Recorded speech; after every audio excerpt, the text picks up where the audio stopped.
નમસ્કાર દર્શક મિત્રો, હું છું Mayajaal news channel reporter Jayesh Chauhan. સુરેન્દ્રનગરના રતનપર ખાતે વોર્ડ નંબર 10 આવેલો છે અને રતનપર રેલવે અંડરબ્રિજનું નાળું આવેલું છે.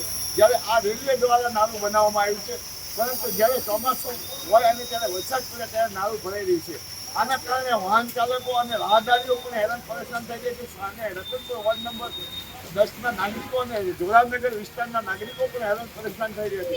જ્યારે આ રસ્તા ઉપરથી, આ બ્રિજ ઉપરથી અનેક વાહનો પસાર થતા હોય છે. જ્યારે વાહનો વરસાદ નાળામાં પાણી ભરાઈ જવાથી વાહનો બંધ થઈ રહ્યા છે અને ચોમાસા દરમિયાન વાહન ચાલકો અને રાહદારીઓને મુશ્કેલીઓનો સામનો કરવો પડતો હોય છે.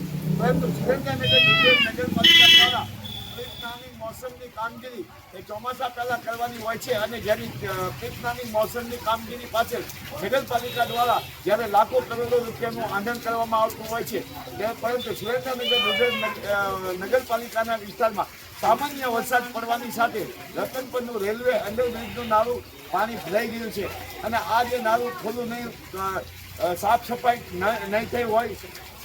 નહીં થઈ હોય, જેના કારણે આ નાળામાં પાણી ભરાય છે અને લોકોને મુશ્કેલીઓનો ચોમાસા દરમિયાન સામનો કરવો પડતો હોય છે.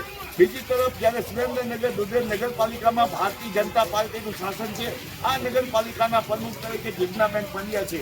જ્યારે સાફ સફાઈ અને જ્યારે પીક મોસમની કામગીરી પાછળ દર ચોમાસામાં લાખો કરોડો રૂપિયાના નગરપાલિકાના ચોપડે બિલ ઉધારવામાં આવે છે, પરંતુ જ્યારે ચોમાસામાં પહેલાં જ્યારે ગટરો તેમજ નાળા પણ ખુલ્લા કરવાના હોય છે, કરાવવામાં આવ્યા નથી હોતા.